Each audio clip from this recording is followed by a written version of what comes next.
is basically about 12 years before the city of Montreal was even a city. And of course, a long time before even the American Revolution.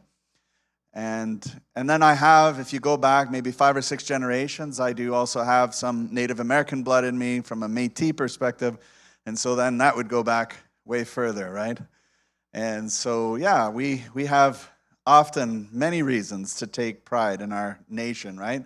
National pride can take on many forms, right? It can be food, right? It can be dress. It can be architecture.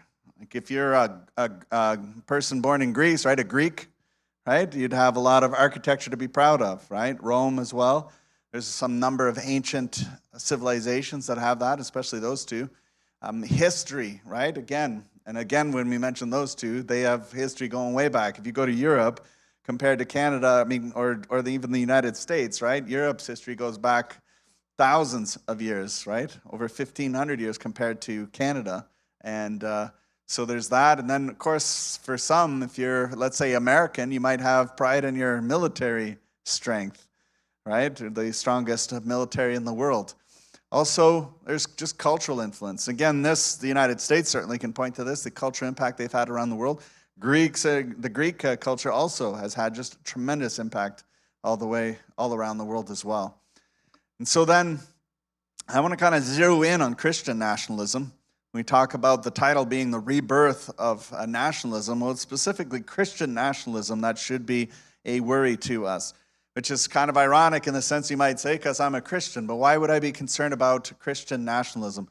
Well, the thing is if you go back in history, if you know your history, especially European history, you will know that whenever religion becomes a focus of the state, it never ends up going well for anybody.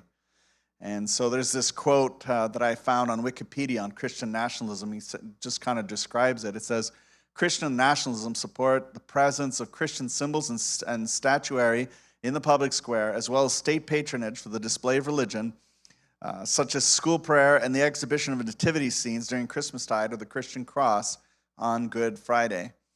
Now, there is 2 extremes to this. One extreme, a movement in the United States, has gone to erase all Christian symbols in the public square because they say it's separation of church and state. The reason, of course, the United States was founded on a separation of church and state philosophy is because the people that were first part of that nation who came over from from Britain and from Europe had suffered tremendous persecution, all in the name of Christ, all in the name of Christianity. And so they wanted to create a system that would not have state interference in a person's religion. It was originally intended to allow for freedom of thought and freedom of religion. It is now kind of morphed into a persecution of Christian thought. And then Christian nationalism is like a reaction to that push. And so they're trying now to reestablish the things that they feel has always been in place. But it's just such a slippery road. We're going to get into that a little more as to why it's a slippery road, and specifically a story from Daniel that warns us that it's a slippery road. Many believe that forcing the public to pray is their God-given right. And if you think about it, one of the things that is a hallmark of Christianity, true Christianity, is freedom of thought. And going all the way back to the question, we're going to dive into it tonight in one of my presentations. I forget because I have 3 of them, so whether it's this one or the next one. But it's going to be on terms of the nature of evil, right? And why does God allow evil, right? Too many Christians want to force their beliefs on others, and force is always something that comes from the enemy. If God was wanting to force, then everyone on this earth would know God exists. Because I'll tell you what, if we had godlike powers, we as human beings had godlike powers, we wouldn't be hiding, right? We would be doing it openly. You talk about Superman. Superman has got nothing on Jesus Christ, right? I know I'm touching on Alex, one of Alex's sacred cows now, but it's like the fact is that Superman is almost as godlike as you can get, except that he does have some vulnerabilities, because otherwise if you wrote that character with no vulnerabilities, right, it would be super boring. He wins every time, right?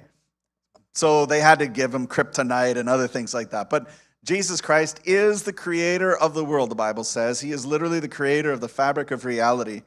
And so anything that Jesus wanted to do, he could do within, as long as, and there's a caveat to that, as long as it's moral and just and right.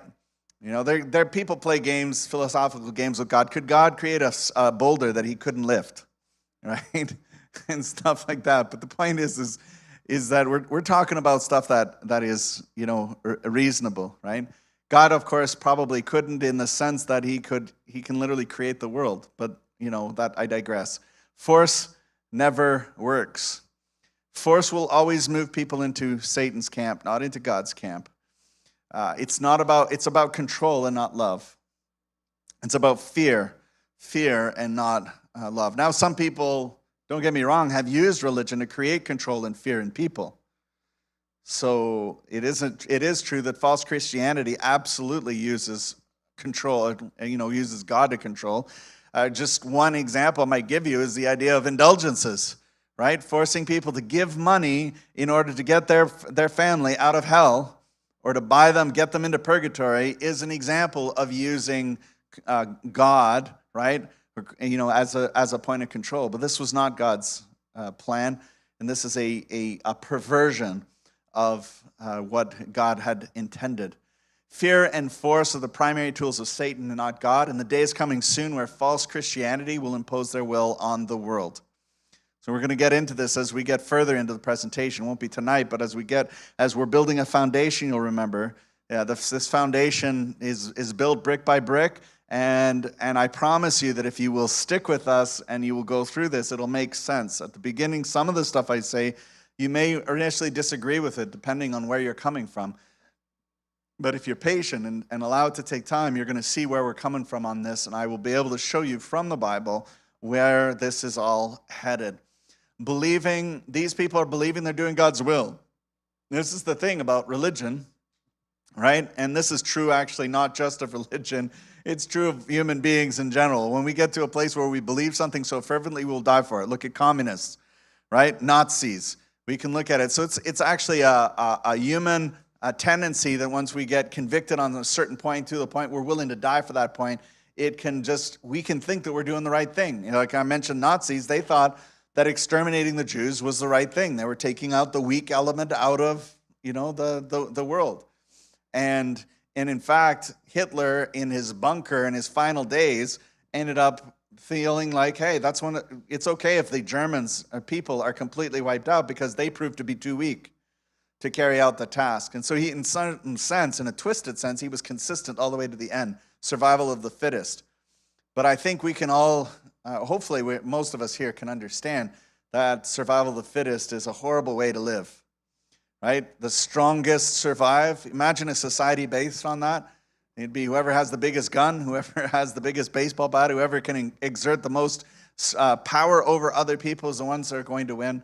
It would lead to a society that would have a whole huge amount of problems. Essentially, it would eventually lead to the complete breakdown of society.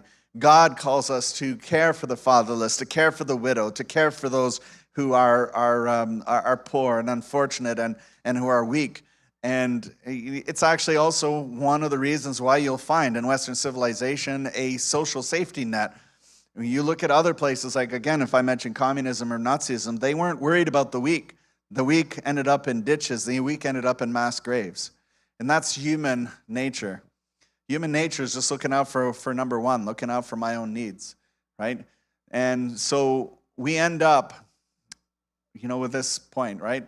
Believing the world is crazy, or is ending is crazy, right? I know some of the people that commented on our seminar were saying, you know, this is quack job, this is malarkey, this is a scam. But if you look at what's going on in this world, we have plenty of evidence of the fact that things cannot continue the way they're continuing. That mankind is going to slam into a brick wall and it's going to be ugly. And just some of the reasons that I can bring out is global warming. Species are dying in huge numbers by the thousands. Oceans are being massively polluted, right? There is a nuclear waste buildup, bees that are dying. Some of it is from these moles but some of it they believe is because pesticides, the specific kind of pesticides that are being used, are weakening the immune system of the bees. GMO foods, right? Genetically modified organisms. Here's an example in this one where we have taken God out of the picture, out of science. Therefore, we can now arrogantly just do whatever changes we want in the genome. And the reality is that scientists really don't even understand the first part of it. If you ask any honest scientist how much do they understand about the human body, just alone, how much does the science understand about the human body? Do they have mastery? Do you think the science has mastery of the human body right now? Not even close. By some estimates, I've talked to some who have said like 5% maybe. 5%, right, of what they understand. And so then, but we're thinking it's a good idea to go in there and tinker around. It's like, it's like a person who's not a mechanic, right, who's got a knocking sound in their car, and so they're going to start to make random modifications to the car, not even understanding how a car functions. What do you think is going to happen to that car? It's going to stop. And when we're talking about genetic modifications, these things get locked into the genome of human beings and creatures, and once they're released in the wild, you can't bring them back. What could go wrong? I could go on that one, but I'll stop there. All right? Humanity out of control will lead to our doom. And I know this is grim, but see, I'm not discouraged, and I'm not saying this to be just a Mr. Negative, because I happen to know that the Creator is going to recreate the world. And good thing, because of how messed up this world is, right? Without God's direct intervention, this world will end, and it will end badly. Nature is out of control as a direct result of erasing God from society, cause and effect. Like consider a smoker, right? If after decades of smoking, they develop cancer, right? Who's responsible for the result? Right? The smoker or the cancer, society, or is it an act of God? Right? Really, ultimately, it's the smoker. Because the point is that if a person is doing something that violates the laws of health, right? And when it comes to smoking as an example, somewhere around 30% of people who smoke get cancer. So it's not 100%. That's why we know some people who smoke their entire life into 100 and don't get cancer, right? 7 out of every 10 people who could smoke their life and not get cancer. But those 30%, we don't know who's going to be that 30%. And then if you roll that dice and you lose, well, who are you going to blame? Right? You made that choice. Well, I would just kind of extrapolate this to the world. It's like if we're going to do one change and another, and then we start to have problems like global warming or species collapse, or man-made diseases that rage through people, who's really at fault? Right? It's because mankind has ignored God, has lost its fear of God, and has presumed to act as God to be able to do whatever it wanted in nature. And then when the results ended up badly, because of course they're far from God, and even all the collective wisdom of all of mankind pales in comparison to God, then we find ourselves in trouble. And some of the others is chemicals, GMO pesticides, herbicides, right? Genetically modified mosquitoes. I mean, I'm one who's not a fan of mosquitoes like the next person, but then genetically modifying any kind of insect or organism could have repercussions that we can't even imagine, right? How about nuclear reactors on ships? Right? It's like, well, hey, it's a great power source, except that those ships are intended to blow up. Well, of course, no one builds the ship to have it blow up. They try to build it so it doesn't blow up. But when it's an instrument of war, it's going to blow up. And if enough of these nuclear reactors were blown up and the radiation spewed over the Atlantic or the Pacific, the cascading reaction could just be absolutely devastating. Nobody cares about that because, it's always, again, survival of the fittest. Whoever's strongest. It's interesting to me, I was reading a little while back the book of Revelation that talks about the ocean turning red like blood and everything in the ocean dying. And I was like looking into that. What could cause that to happen? And one of the things that can cause that to happen is when you have an algae bloom. And one way to get that algae bloom to happen is if you have a massive amount of marine life that dies all at once. And so if you'd have that kind of situation, a nuclear reactor and nuclear war and other things like that, even in a limited fashion, things could get really ugly really quickly. Now, fortunately, I can sleep at night because I believe in God, right? But there is definitely that potential. War of some kind is inevitable. There are wars going on all the time. One of the reasons there's wars going on all the time is because it's good business, right? And so there's always that aspect of it, but we're always kind of playing on the knife's edge of it going worse. And I'm going to tell you, the humanity won't solve their own problems. And why won't they solve their own problems? Well, partly is because of this sinful nature that I talked about in the quiz. We have this broken nature that cannot but act in our own selfish interest. Gene Roddenberry and Star Trek are wrong. What do I mean by that? Well, Gene Roddenberry built this world in which mankind, after World War III, had figured out that war was bad news and capitalism was bad news, and they would transcend it all and get to a place where humanity would all be one happy family sharing, and they eradicated poverty, and they eradicated greed, and they eradicated war, and everybody just was all happily ever after. Of course, if you watch Star Trek long enough, you find out that everywhere else there's war. Okay, and they're involved in those wars with other people, but they're just not warring with each other. This is a humanistic way of thinking that mankind will be able to transcend itself and solve all of its problems if only we can find the right institutionary combination or the right philosophical combination, then we can solve all of our problems. Optimistic, but it is false, patently false. And it goes contrary to Scripture, and so that's why I can confidently tell you that it will fail every single time. Now, we get back to the book of Daniel, because this is, of course, we're going through a walk through Daniel, and we're going to look at how Daniel's three friends were victims of forced religion, and then we're going to talk about what that means for us. So Daniel chapter 3 and verse 1, we read, it says, Nebuchadnezzar the king made an image of gold. Now, this image... Anyone recognize the image? We don't know exactly what that image looked like because it's not described, but it's pretty reasonable to suggest that in Daniel 2 you have this statue.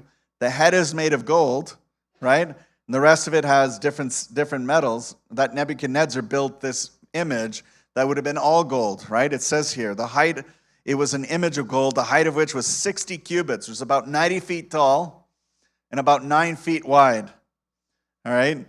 And he set it up on the plain of Dura in the province of Babylon. And then Nebuchadnezzar the king sent word to assemble the satraps, the prefects, and the governors. Satraps are basically like governors, higher than governors. They would manage regions within the kingdom. And the treasurers and the judges and the magistrates and all the rulers of the provinces to come to the dedication of the image that Nebuchadnezzar the king had set up. So everybody was required to go, and if you'll remember from yesterday, right, when it's a monarchy, if the king says jump, we say, how high, right? If to say no to the king was to invite certain death. And then the satraps, the prefects, the governors, the counselors, the treasurers, the judges, the magistrates, and all the rulers of the provinces were assembled for the dedication of the image that Nebuchadnezzar the king had set up, and they stood before the image that Nebuchadnezzar had set up. And then the herald loudly proclaimed, to you the command is given, O peoples, nations, and men of every language, that at the moment you hear the sound of the horns, the flute, the lyre, trigon, psaltery, bagpipe, and all kinds of music, you are to fall down and worship the golden image that Nebuchadnezzar the king has set up.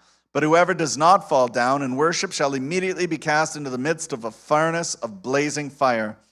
Therefore, at that time, when all the peoples heard the sounds of the horn, the flute, lyre, trigon, psaltery, bagpipe, and all kinds of music, all the peoples, nations, and men of every language fell down and worshipped the golden image that Nebuchadnezzar the king had set up. It was made very clear, right? What was it? If they didn't worship, what would happen? They'd be thrown into that, verse 6, right? The midst of a furnace of blazing fire. Anyone here excited about burning alive? I think that's one of the worst ways to go, right? It's one thing to get beheaded, right? To get shot, but to get burned alive, that's a brutal way to go. And so everyone bow down, or did they, right? So I just kind of a pause here to say, was the king offended by the fact that his kingdom was coming to an end? Because you'll remember from Daniel 2, his head is the head of gold, and then there's another kingdom following it. So to me, it suggests that he was trying to make a statement that he was going to build that 1,000-year Reich, right? He was going to build that kingdom that lasts forever. It was a way for him to thumb his nose at God. And then the other question is, was he making a statement? Yeah. The one was, where was Daniel?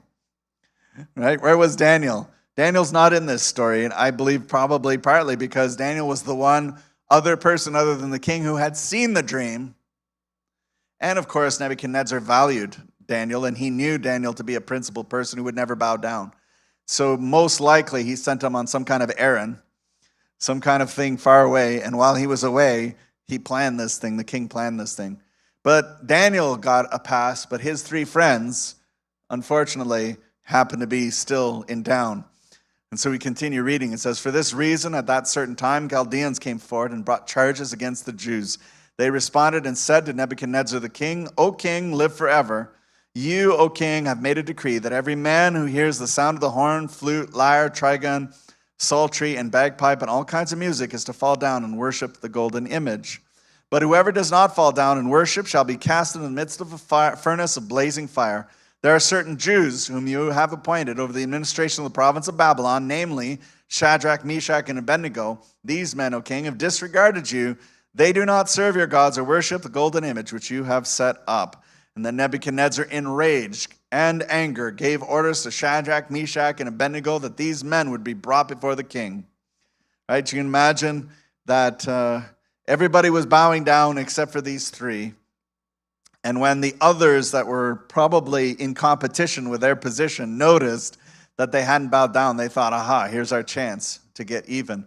And so they brought it to the attention. Then Nebuchadnezzar, verse 14, says to them, "Is it true, Shadrach, Meshach, and Abednego, that you do not serve my gods or worship the golden image that I have set up?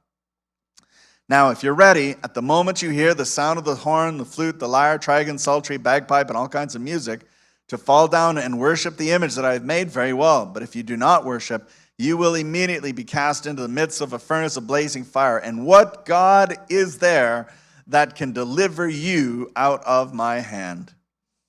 So Nebuchadnezzar here shook his fist at God and said, "God, your God, is not going to be able to deliver you."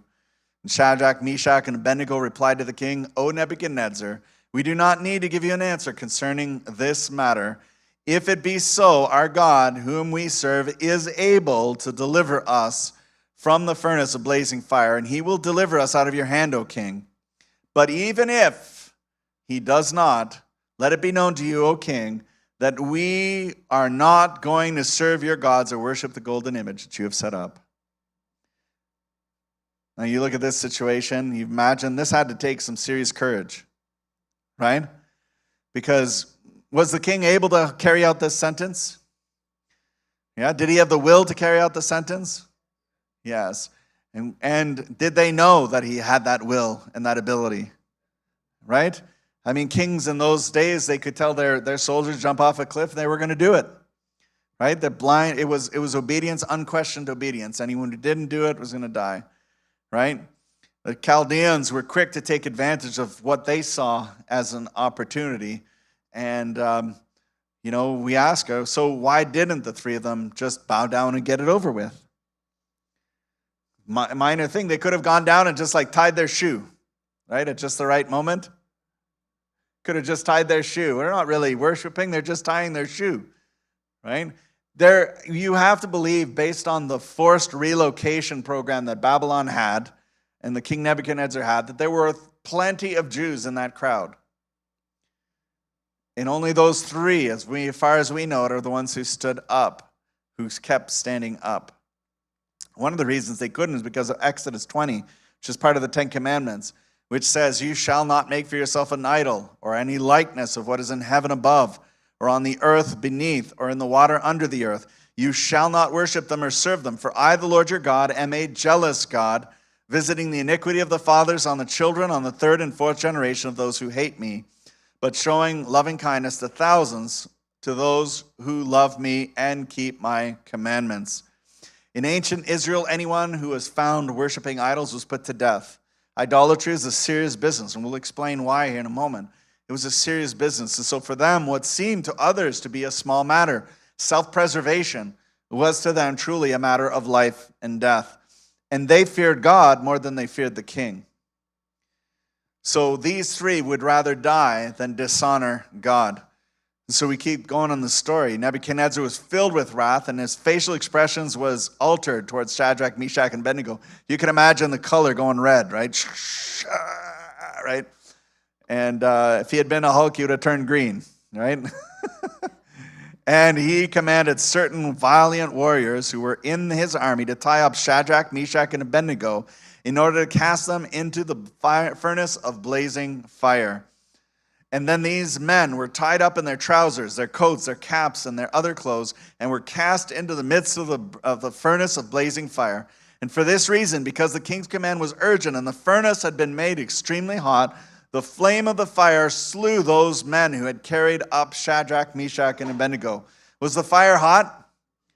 You better believe it. The men who grabbed those men, threw them into the fire, those men died from the heat, right? And it says that these three men, Shadrach, Meshach, and Abednego, fell into the midst of the furnace of blazing fire, still tied up. And then Nebuchadnezzar the king was astounded and stood up in haste, and he said to his high officials, "Wasn't it three men we cast bound into the midst of the fire?" And they replied, "Certainly, O king." And then he said, "Look, I see four men, loosed and walking around in the midst of the fire without harm, and the appearance of the fourth is like a son of the gods." And then Nebuchadnezzar came near to the door of the furnace of blazing fire, and he responded and said, "Shadrach, Meshach, Abednego, come out, you servants of the Most High God, and come here." And then Shadrach, Meshach, and Abednego came out of the midst of the fire. Right? It's a supernatural act. The satraps, the prefects, the governors, and the king's high officials gathered around and saw in regard to these men that the fire had no effect on the bodies of these men, nor was the hair of their heads singed, nor were their trousers damaged, nor had the smell of fire even come upon them. God demonstrated his mastery over fire, and he demonstrated his superiority over the king. And so God honored the amazing faith of these three, right? God miraculously saved these three faithful Hebrews. So then I ask the question, does it matter how we worship God?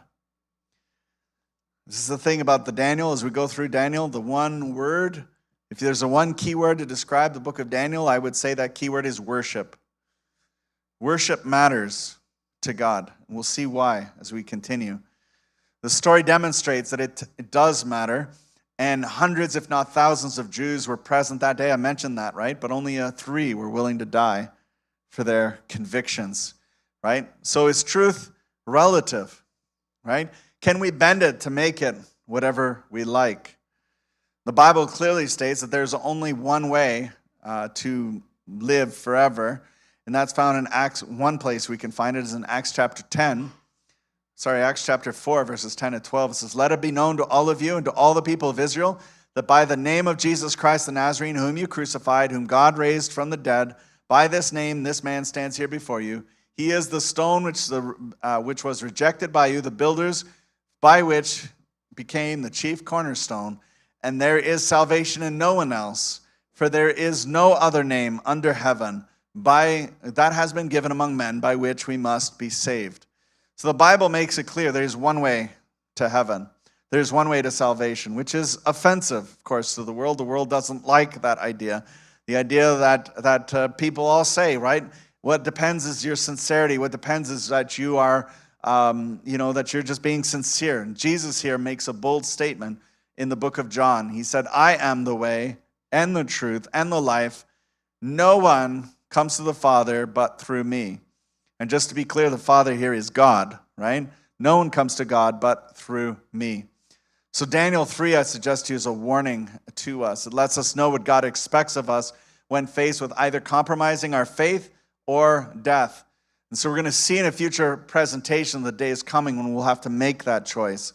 Daniel is a book for the time of the end. It's to prepare God's people for the time of the end. We are living in that time of the end. And so the lessons that we find in the book of Daniel help us to get prepared for that time. And that time is coming quickly. Can a man be 99% faithful to his wife? I hear the laughter from one of the ladies, yes. Right? Just imagine this deal. Dear, even less, go even more than 99%. Imagine a husband who goes to his wife and says, dear, I'll make a deal with you. I'm going to be faithful to you 354 days of the year. Just one day of the year, I can sleep with whomever I want.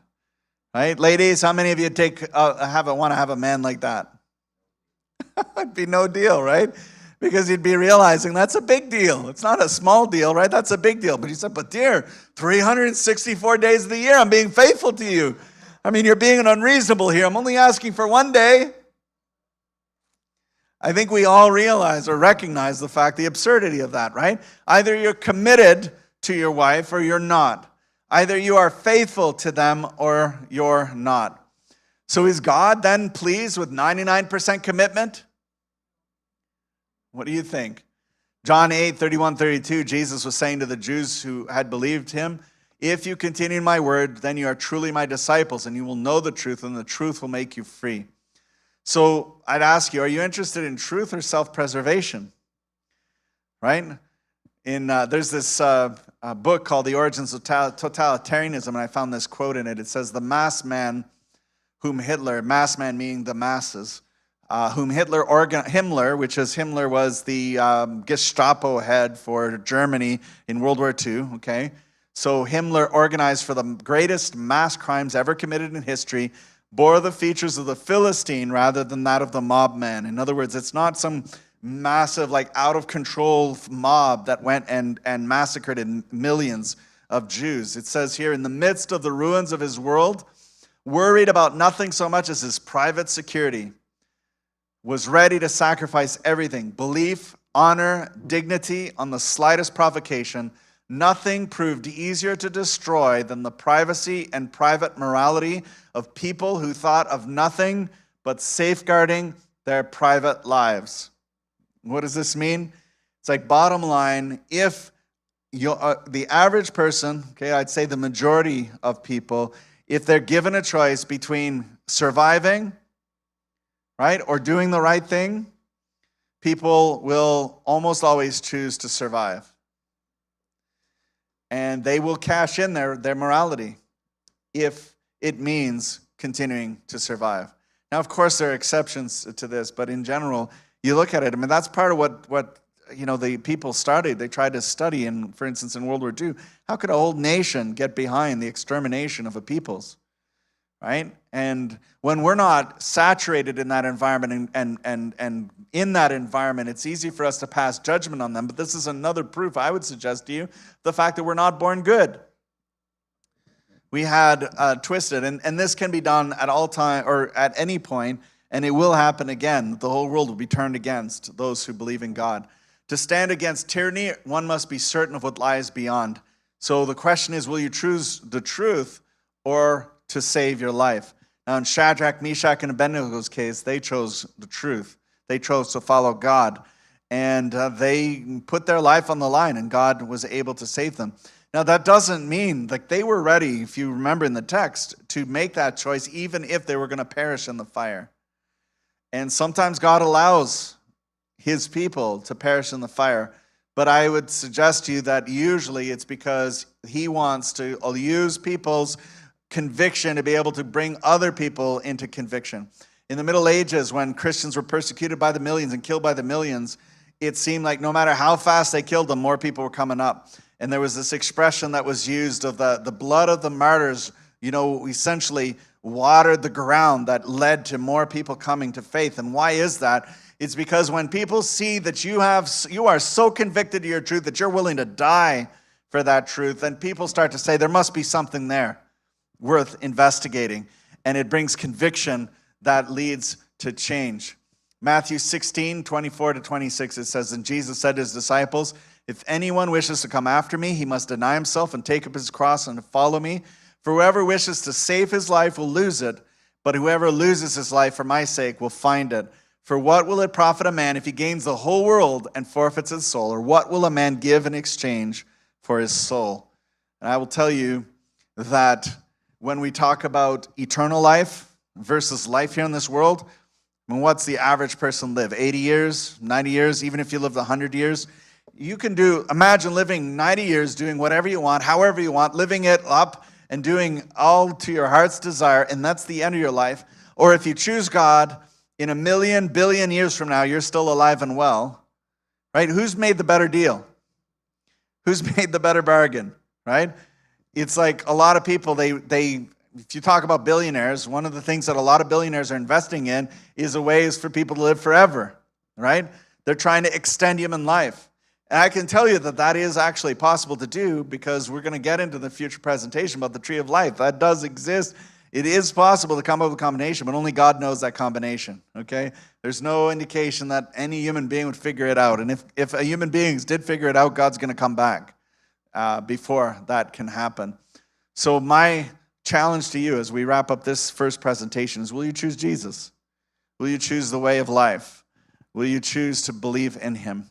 So we're going to take a break now for 10 minutes, and we're going to continue on. The next presentation, we go into Daniel chapter 4, and we're going to see how Nebuchadnezzar was humbled before God, and how essentially every authority and power that is set up in this world is allowed to be in place before God and will be humbled and ultimately destroyed by God. So you don't want to miss that. We're just going to take this break and come right back.